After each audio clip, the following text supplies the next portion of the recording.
Hello, everybody. Today is the 2nd of December 2025, and I'm talking with Ole Dammegård. Hello, Ole. Hi, Ando. How are you? So good to see you again. It's been a while.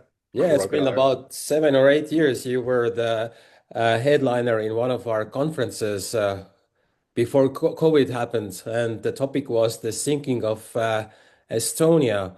So I was thinking perhaps we can catch up. We haven't talked in a few years. What have you been up to? What topics have you been looking into lately? And do you have any updates on MS Estonia?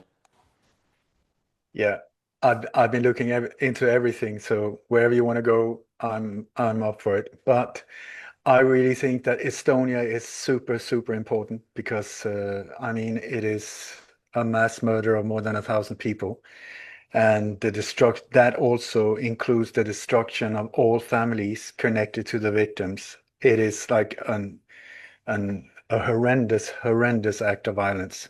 So the thing is, the reason we're still asking all of these questions, even though it's been so many years, is because it's a very complex incident.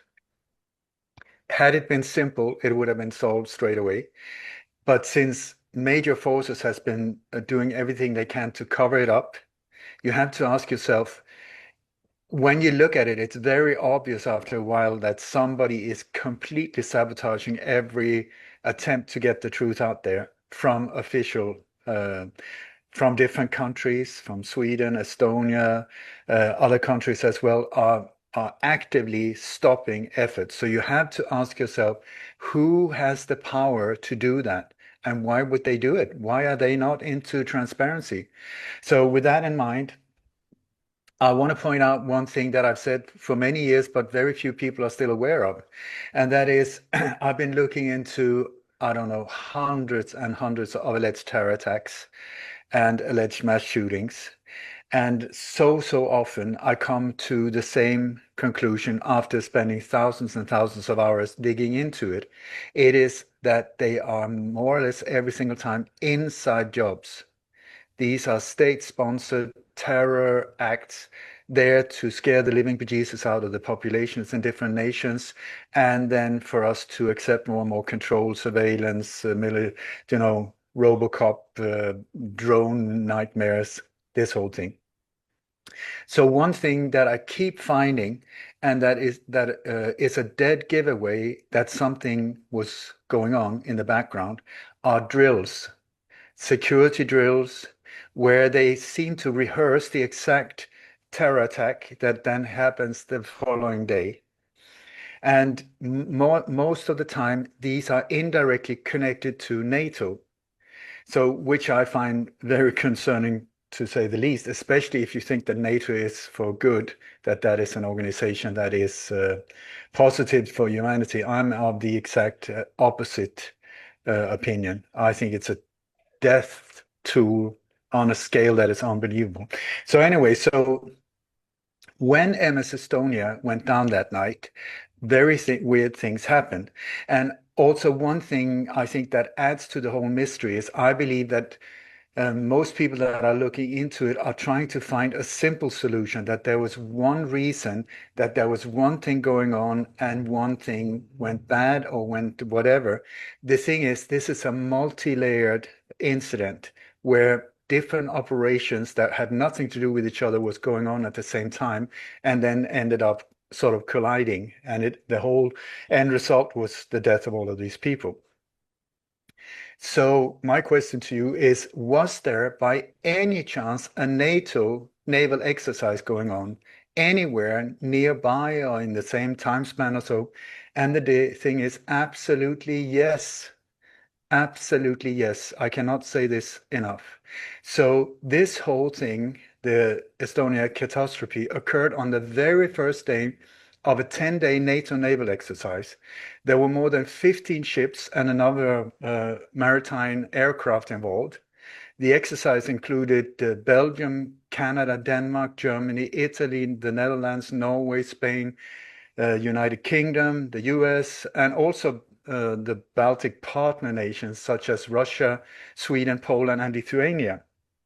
It was all staged in Skagerrak, between Denmark, Sweden, and Norway. It's sort of the sea in between there. When you look at the distance from where this exercise was going on to the Baltic Sea, where Estonia had this really, really awful thing happening, it would have only taken very, very fast that they could have sent aid in the form of airlifted, airborne, anything like that when this whole thing happened.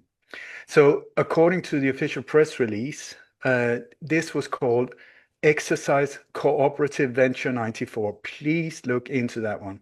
It was overseen, check out these dudes, by the Supreme Allied Commander Atlantic, the so-called SACLANT, Admiral Paul D. Miller from the USNA, with headquarters in Norfolk, Virginia, and conducted by NATO's Commander-in-Chief Eastern Atlantic, that's called SINSLANTIC, Admiral Sir Hugo White, from the UKNA and his staff in Northwest United Kingdom, in coordination with the Allied Forces Northwest European in High Wycombe, United Kingdom, and headquarters the Allied Forces North European in Norway.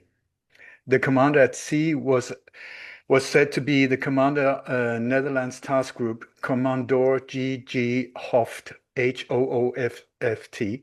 It's RNLNA, the organization that he came from. So these were in this whole thing. It was active going on when MS Estonia started having these problems.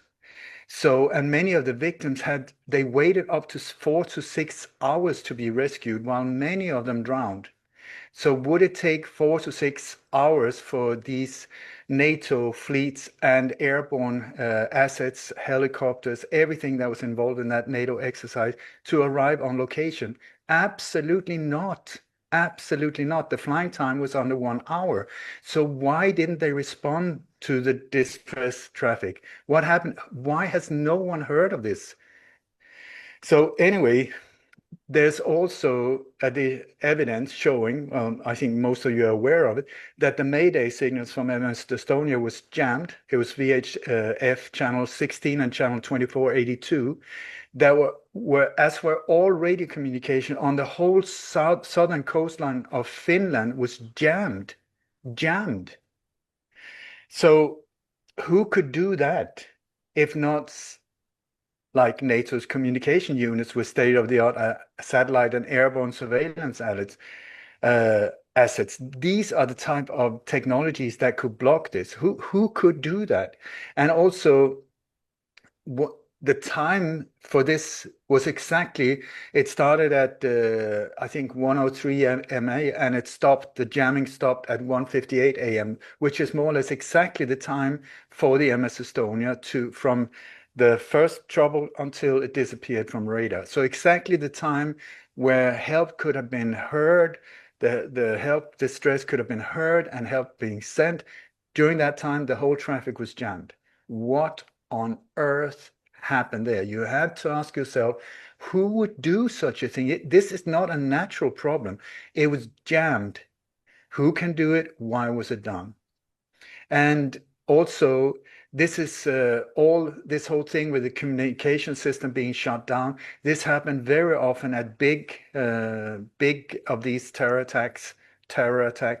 We had it when the JFK assassination happened. For 1 whole hour, the whole telephone communication system was shut down in the whole of USA from 1 hour. They said it was because the systems were overloaded. Everybody wanted to call each other and tell the thing. I would say absolutely not. It happened when the London 7 bombings happened. It happened at 9/11. They said it was the teletowers on the big skyscrapers they went down. But the whole thing, it's a completely different thing. It's jamming of this traffic.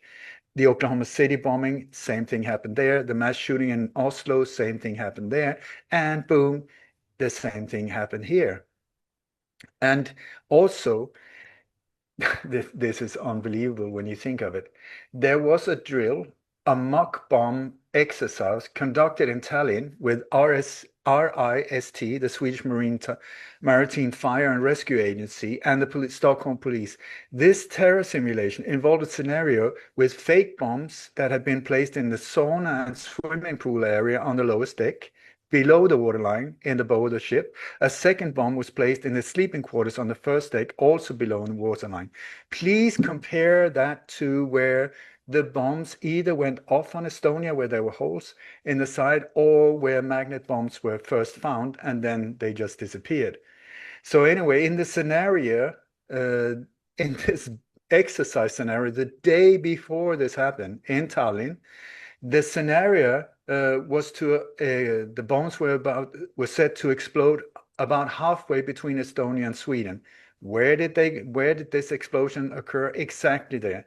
And in the middle of this disaster, the crew members, when it happened, heard the coded fire alarm, missed the skylight to number 1 and 2 over the ferry's public address system. There are several witnesses that have heard this going on when the boat was sinking.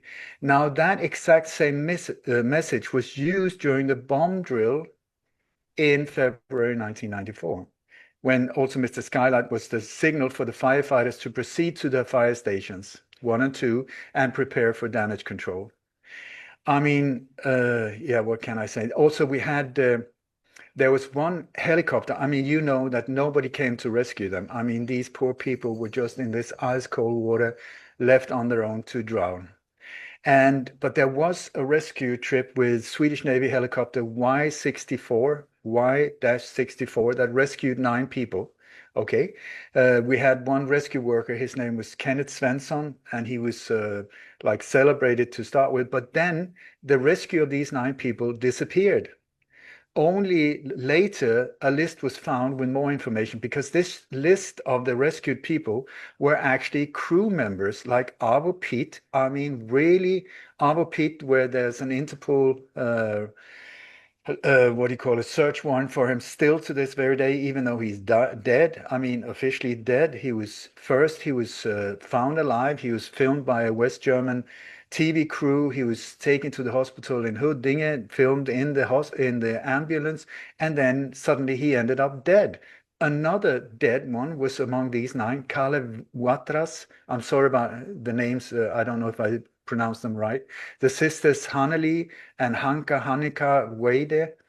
They were also picked up from raft X1, that they were in this raft together at about, I think it was 3:30 a.m. It also shows that Kaimar Kikas, Merit Kikas, Tit Meos, Agun Targama, and Agu Tomingas from life raft X2 were picked up by the same helicopter and by Kenneth Svensson, but this was like 3:50 a.m. All of these 9 rescued people were taken to the Huddinge Hospital in Sweden, in Stockholm, arriving at 4:40 in the morning on September the 28th of 1994. However, this rescue was completely deleted from the final reports, and later it showed that this Kenneth Svensson received a heroic medal for his heroic services, but then he was in that report was that he only rescued 1 person, and then he was given like a medal from the Swedish Supreme Commander over Victorin, top Freemason, and after that never allowed to speak to this again ever. So I also want to say that later we found out that there were 2 private jets that left Sweden from the Bromma airport, 2 jet planes, American ones, that left, and they had these 9 passengers with them. So we found that. Let me see if I can find it. Okay, so the chief of information chief for Swedish Civilian Airport Aviation Administration provided my friend Sven Anér, who now is dead, documentation of 2 private planes that left Arlanda Airport carrying a total of 9 unregistered passengers. The first plane, a Boeing 727-200, registered VR-CLM,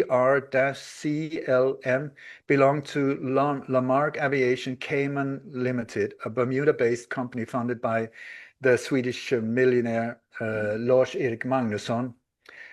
He was a Swedish real estate mogul that invested heavily in oil and gas in Turkmenistan the same year. And so very discreet, anonymous millionaire, billionaire.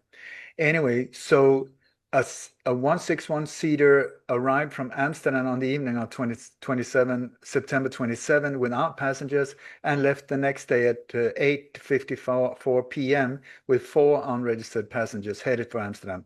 The second plane, a Gulfstream 4, registered with the number N941L, belonged to International Lease Finance Group, ILFC of Los Angeles. The ILFC Gulfstream arrived, let me see here, from Amsterdam at about 11 p.m. on the 28th without passengers and left at 5:13 on the 29th with 5 unregistered passengers bound for Bangor, Maine. According to my friend Svenanir, there was an understanding at Arlanda that invoices for the plane ILFC Gulfstream were to be sent to the U.S. Embassy in Stockholm. The U.S. Embassy, Stockholm. Okay, so the ILFC is an aircraft leasing company controlled by the billionaire Morris R. Greenberg, his American International Group AIG. Now, this AIG is a very interesting company also. It's an insurance company with very, very dark agenda. And in 9/11, we jump and connect to one of the other major things that happened in recent modern time with the 9/11 bombings, the Twin Towers going down, boom.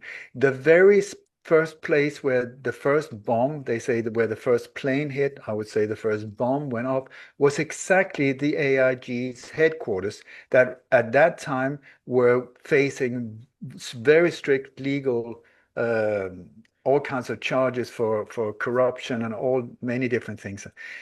So boom, they blew that up and they got rid of all of the evidence was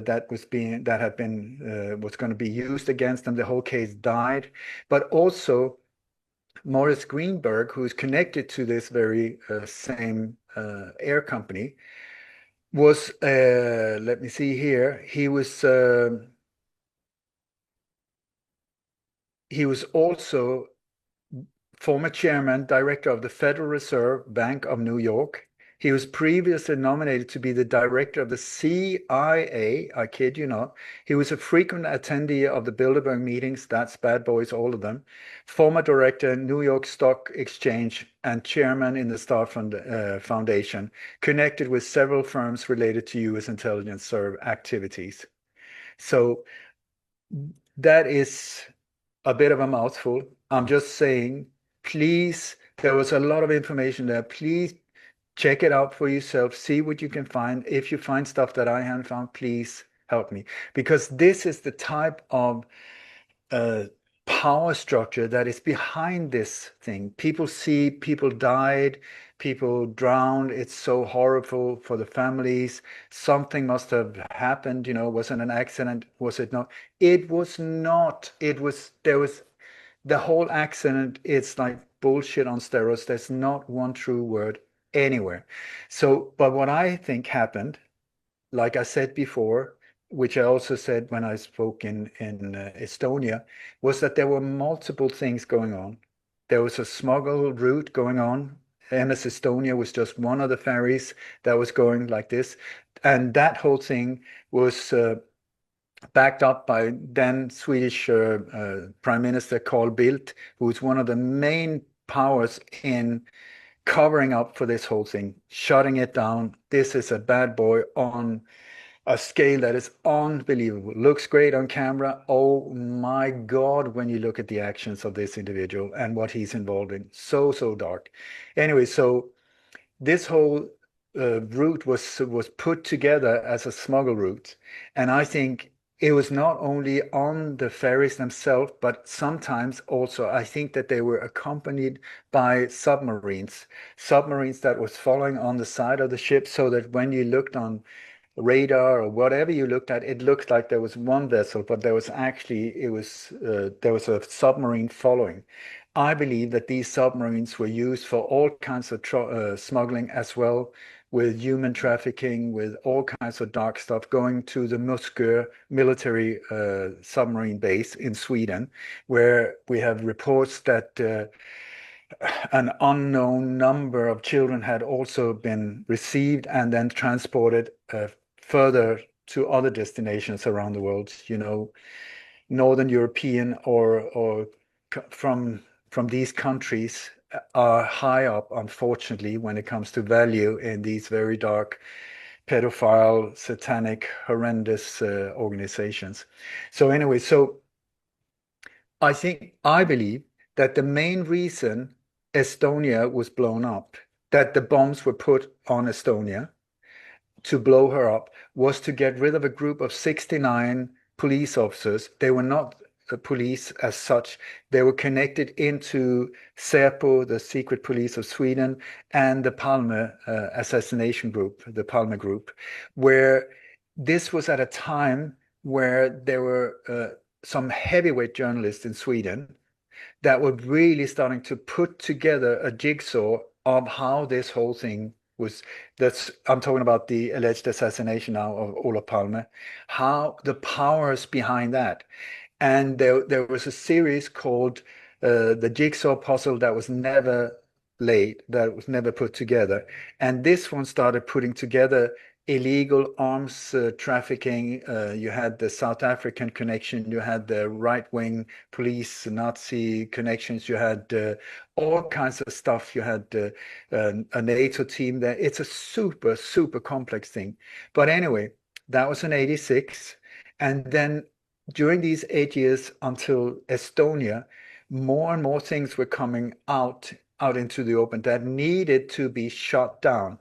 I mean, there's a reason I live in Indonesia and 20 years in Spain was because I was digging very deep into this and people started dying around me. This is hardcore, you know. So yeah. So the Let me forces ask you behind. this.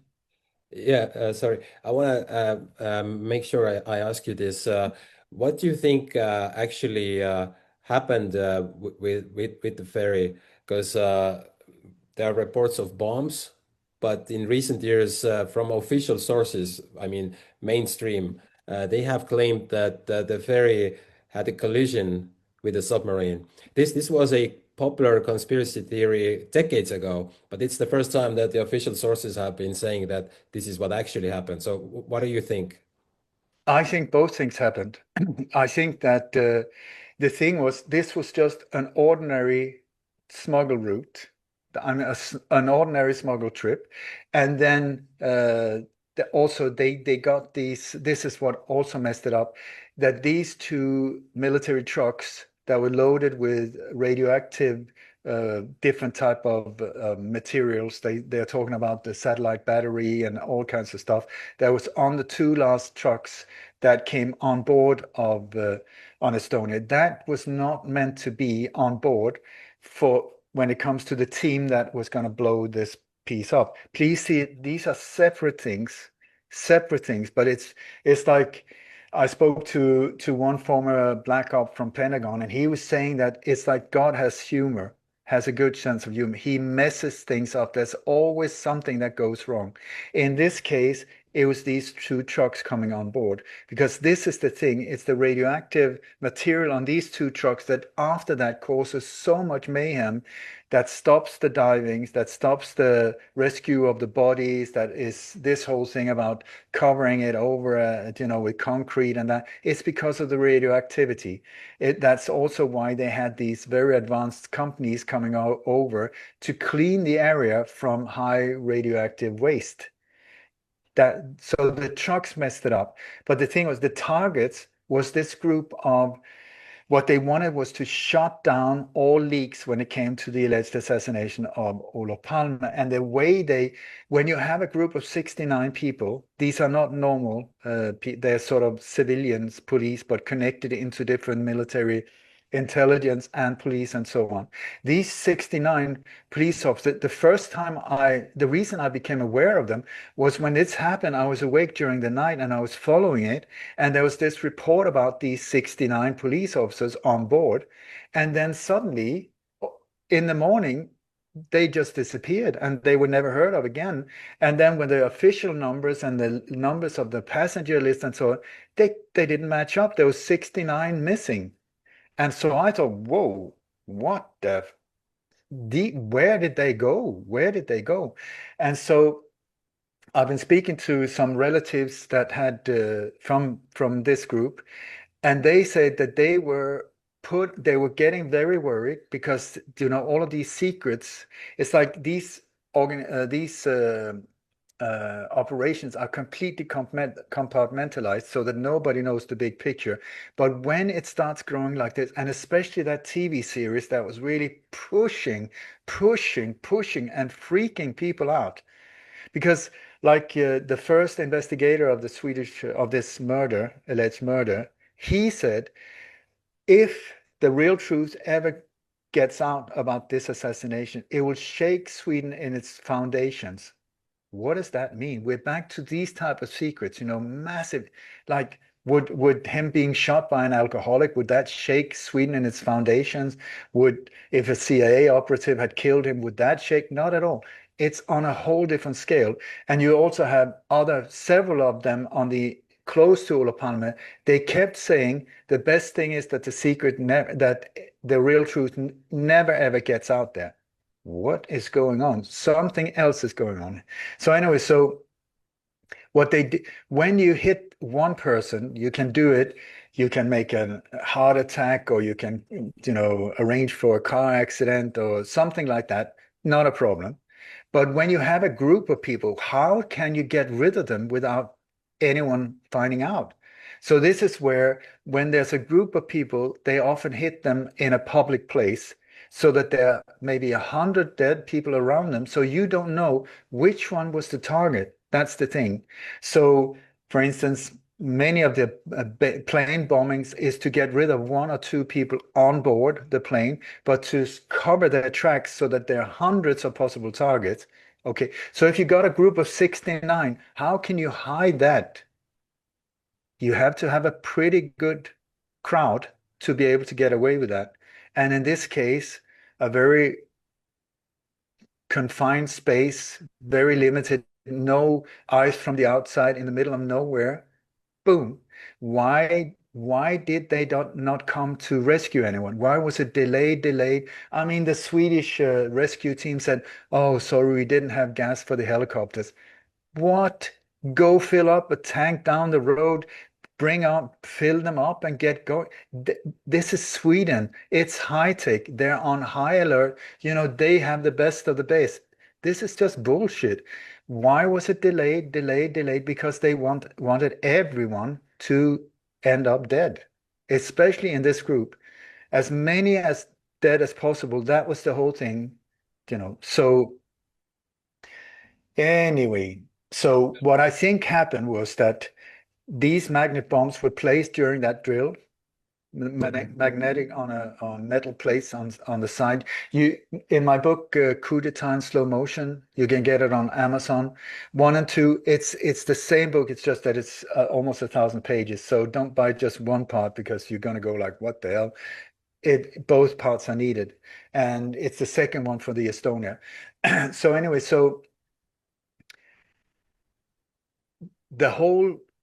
it was Swedish police, it was Swedish agencies that were in Tallinn.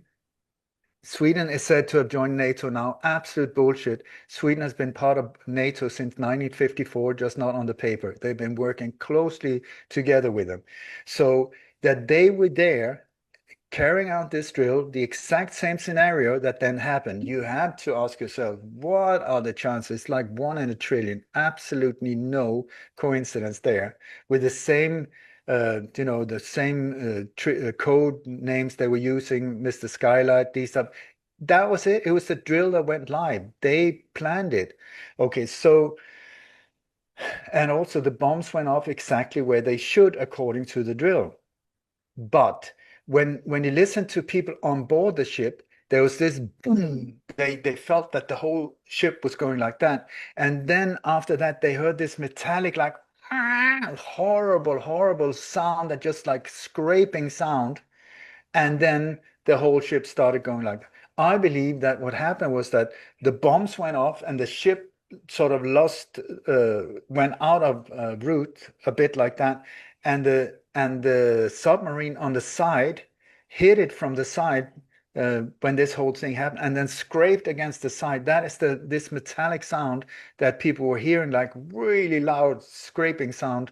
Like that would explain that. And then you had this submarine. I can't remember the exact details about it. That I believe went to Scotland and got repaired just a few days afterward. That had the front of the submarine destroyed. I think that was the one that they sent over there. So I think that submarine had nothing to do with, I mean, I don't understand what they're saying is like that a submarine would like torpedo the boat and to sink it. It's like, is that some kind of kamikaze idiot that was just like, yeah, I'm gonna, sacrifice my own life, hallelujah, and boom. Absolutely not. I mean, the chances of it sinking the ship, it makes no sense whatsoever. But an accident makes absolute sense. And this is where I think these are completely different operations. That was part of the smuggle. I'm not even sure that the captains on the ferries were aware of the submarines going as well, because this would have been under the surface. I mean, how would the captain know? It's down in the water to the side of it and just following so that you could never see it on radar or anything like echolot or whatever. It would just follow the same path. So it's a perfect cover.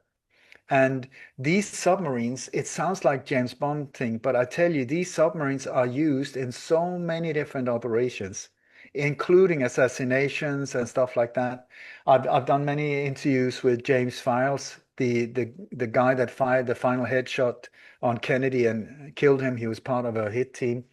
And he's been part of so many assassinations. He's got about 1,000 people's lives on his CV anyway, but he's talking about several times in South America and other places where they were picked up by submarines and then delivered on location, did their job and left on the submarines. And so there's a lot of mystery still. There's like we have this thing about the one of the captains being shot in the head. We have the suitcase, no, the briefcase that followed the trucks. And this whole thing, we have witnesses that saw somebody jump off the boat and take off in a rubber boat. I tell you, I think most probably all of it was part of the same thing. That not the same thing, but was part of exactly these two things to get rid of these 69 people, to stop this whole thing, because the alleged assassination of Olof Palme is massive. It has connections into international arms smuggling and so many different dark areas all over the world connected to this exact incident. So if the lid is lifted from this can of worms, it could just really mess it up for them. So they needed to shut that down. They did it with covering as a NATO drill as well. So they were in the background. You have to ask yourself, why did they not interfere? Why did they not come and help anyone? Why have we never heard about this?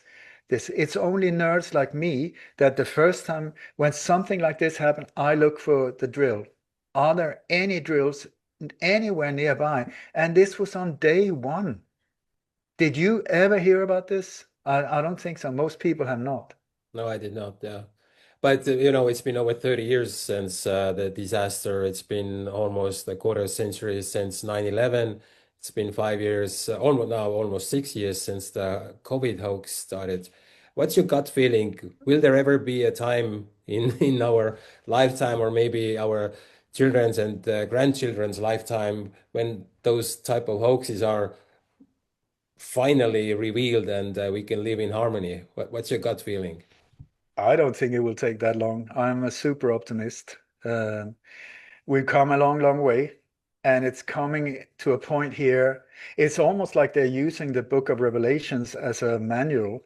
It's like when you look at what's going on there, and then you look at the world, you take the protocols of the elders of Zion, and you put them together. It's like it's unbelievable what they're doing, but it comes to an end. It's this crescendo which I think we're in right now. It's like absolute madness everywhere. people think the world is mad. Not at all. Turn it upside down. It makes perfect sense. It's just that everything they say is good. Believe you me, it's bad. Everything they say is bad for you. Look into it because it might very well save your life.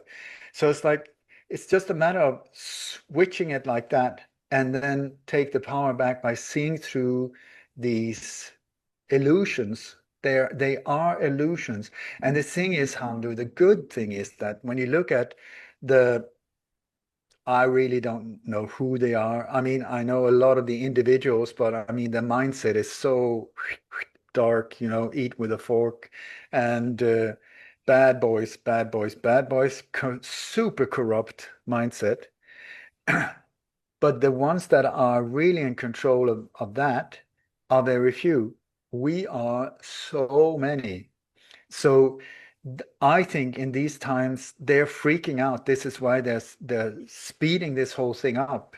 It used to be 2030. Now they're trying to do it now because they see like millions of people are no longer afraid in the same way. That they've used so many of these fear tactics on us. They even like the I mean, these different viruses that eat children's brain, and I mean, they can't amp it up anymore. People have become so numb that you can't scare them anymore. And all of the tactics based on this so-called elite is based on fear. So when we stop being fearful and start enjoying life and start raising our gratitude so that we get back into our power, they can't get to us and they implode. I tell you, every time, if you look in history, I know Gandhi said that sometimes when he was sad, he used to remind himself, look at history. Dictators have come and gone. They come, they looked invincible, and then they left. They disappeared again.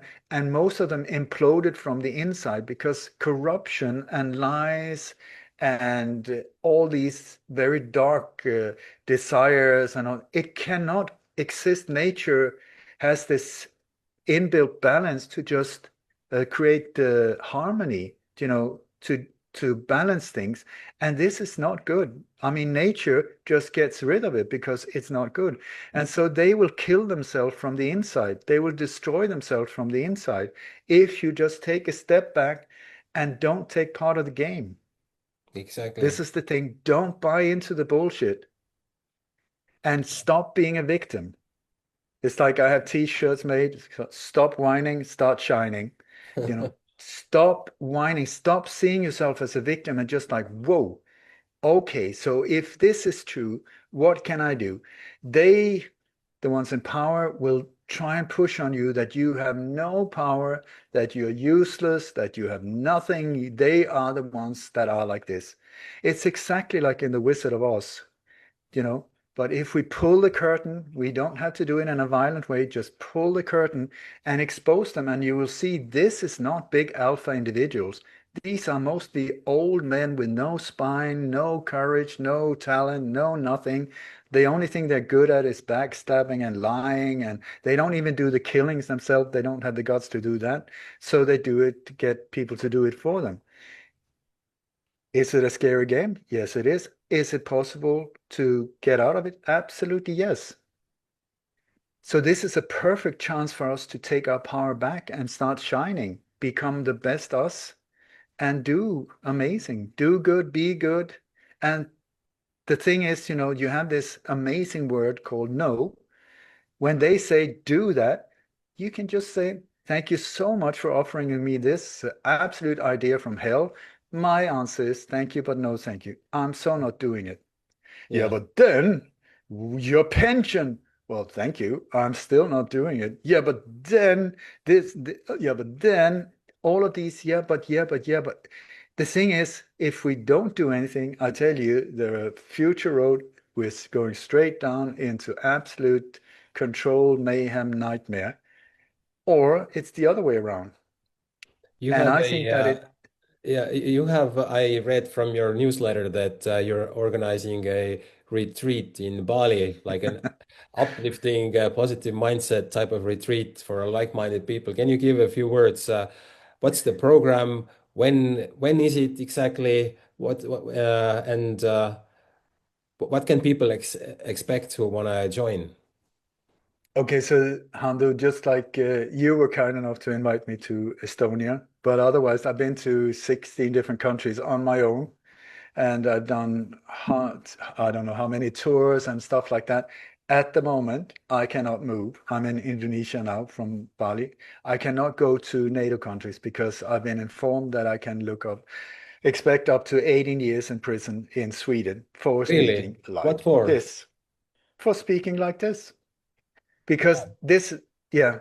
And if that is not sick, then I don't know what is. Because I mean, I don't step on ants. I don't say I'm not a racist. I'm not into politics. What? Why? 18, what do you get for murder? But 18 years and then +4 for me being critical against NATO. That is so true. I'm guilty of all charges when it comes to being critical to the official narrative. That guilty, guilty, guilty.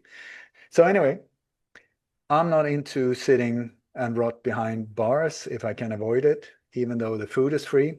So I thought, if I can't go to you, why don't you come to me? Good one, eh? Yeah, yeah, So yeah. I'm on the island of the gods, which is an amazing, amazing place called Bali in Indonesia.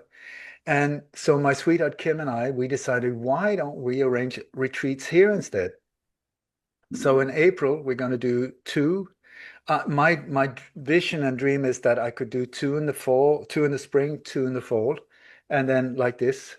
And so the two in April, there will be one in Swedish from the 1st of June, 1st of April to the 7th of April or 8th, and then in Swedish, and then from the 18th to the 25th in English. And so if you would be kind enough to add the link below. Also, if you sign up with this link, you will get a discount through Hando here because we so appreciate him. And on the whole idea with this retreat is that there is a difference between me and other people. And among other things, is that I have this ability to see through a lot of this bullshit. How is that possible? How have I been able to predict, connect, and sometimes expose up to 2 months before they happen 77 of these alleged terror attacks and mass shootings? How is that possible? Either I'm a terrorist and I'm involved in them, or I've been able to crack the code to. So the thing is, I tell you the truth, I cracked the code. So what I want to is share my ability to see uh, on these events and see what is actually going on.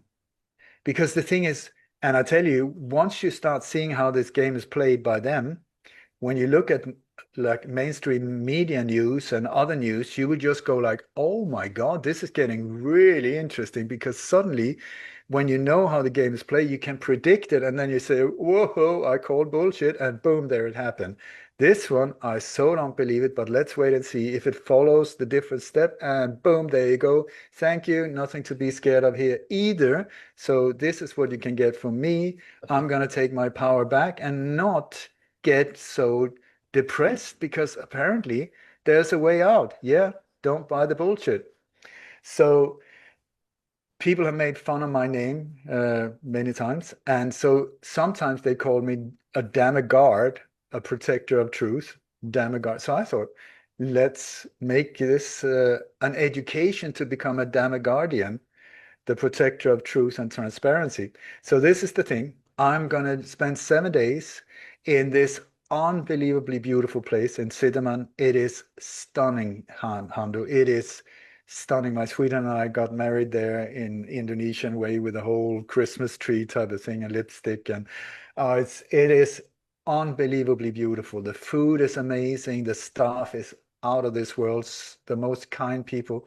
And for 7 days, it's going to be intense, but at the same time, very relaxed because I'm going to really do everything I can to make this a life-changing experience. That after this week, people would leave, just feel, wow, I'm back. I am back and I'm in balance and I can now do my part of creating this amazing future for all of us.